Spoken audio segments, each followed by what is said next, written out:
السلام علیکم۔ امید ہے کہ آپ سب خیریت سے ہوں گے۔ آج میں آپ کے لیے ایک بہت ہی دلچسپ ویڈیو لے کر حاضر ہوئی ہوں۔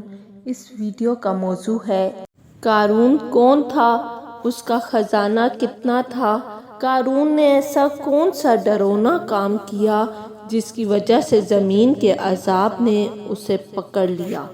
آئیے چلتے ہیں اپنی ویڈیو کی جانب۔ قارون حضرت موسیٰ علیہ السلام کے چچا یسر کا بیٹا تھا۔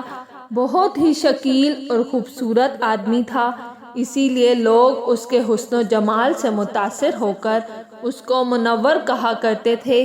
اس کے ساتھ ساتھ اس میں یہ کمال بھی تھا کہ وہ بنی اسرائیل میں تورات کا بہت بڑا عالم اور بہت ہی ملنسار و بااخلاق انسان تھا، اور لوگ اس کا بہت ہی ادب و احترام کرتے تھے۔ لیکن بے شمار دولت اس کے ہاتھ میں آتے ہی اس کے حالات میں ایک دم تغیر پیدا ہو گیا اور سامری کی طرح منافق ہو کر حضرت موسیٰ علیہ السلام کا بہت بڑا دشمن ہو گیا اور اعلیٰ درجے کا متکبر اور مغرور ہو گیا۔ جب زکوٰۃ کا حکم نازل ہوا تو اس نے حضرت موسیٰ علیہ السلام کے روبرو یہ عہد کیا کہ وہ اپنے تمام مالوں میں سے 1000واں حصہ زکوٰۃ نکالے گا، مگر جب اس نے مالوں کا حساب لگایا تو ایک بہت بڑی رقم زکوٰۃ کی نکلی۔ یہ دیکھ کر اس پر ایک دم حرص و بخل کا بھوت سوار ہو گیا۔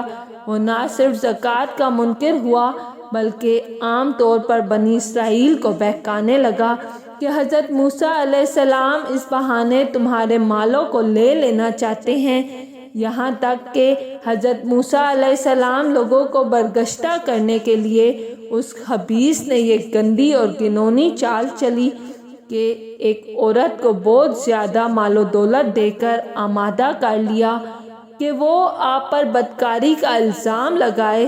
چنانچہ عین اس وقت جب کہ حضرت موسیٰ علیہ السلام وعظ فرما رہے تھے، قارون نے آپ کو ٹوکا کہ فلانی عورت سے آپ نے بدکاری کی ہے۔ حضرت موسیٰ علیہ السلام نے فرمایا کہ اس عورت کو میرے سامنے لاؤ۔ چنانچہ وہ عورت بلائی گئی تو حضرت موسیٰ علیہ السلام نے فرمایا کہ اے عورت، اس اللہ کی قسم جس نے بنی اسرائیل کے لیے دریا کو پھاڑ دیا اور عافیت و سلامتی کے ساتھ دریا کے پار کرا کر فرعون سے نجات دی، سچ سچ کہہ دے کہ واقعہ کیا ہے۔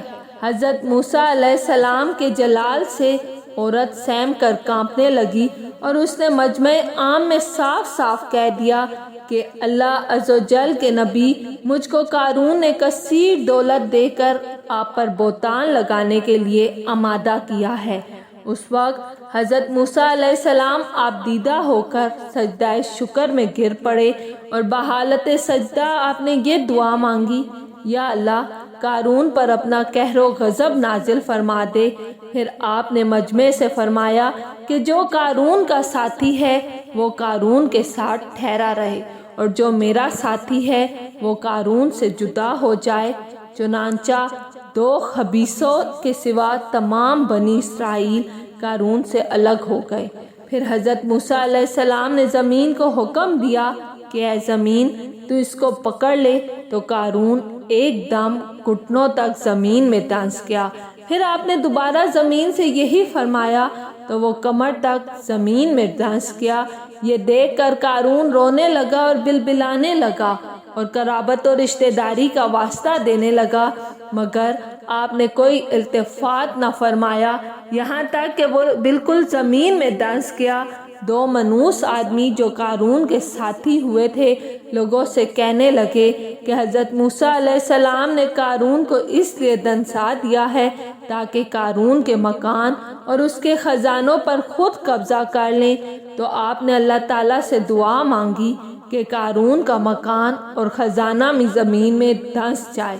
چنانچہ قارون کا مکان جو سونے کا تھا اور اس کا سارا خزانہ سب کچھ زمین میں دھنس گیا۔ قارون کا خزانہ کتنا تھا اس کو قرآن کی زبانی سے سنیے۔ اللہ تعالیٰ کا ارشاد ہے، ترجمہ: بے شک قارون موسیٰ کی قوم سے تھا، پھر اس نے ان پر زیادتی کی اور ہم نے اس کو اتنے خزانے دیے جن کی کنجیاں ایک زور آور جماعت پر بھاری تھی۔ یہ عبرتناک واقعہ ہمیں یہ درس و ہدایت دیتا ہے کہ اگر اللہ تعالیٰ مال و دولت عطا فرمائے تو اس فرض کو لازم جانے کہ اپنے اموال کی زکوٰۃ ادا کرتا رہے اور ہرگز اپنے مال و دولت پر غرور اور گھمنڈ کر کے نہ اترائے، کیونکہ اللہ تعالیٰ ہی دولت دیتا ہے اور جب وہ چاہتا ہے پل بھر میں دولت چھین بھی لیتا ہے۔ اگر آپ کو میری ویڈیو پسند آئی ہے تو لائک اور سبسکرائب لازمی کیجیے گا۔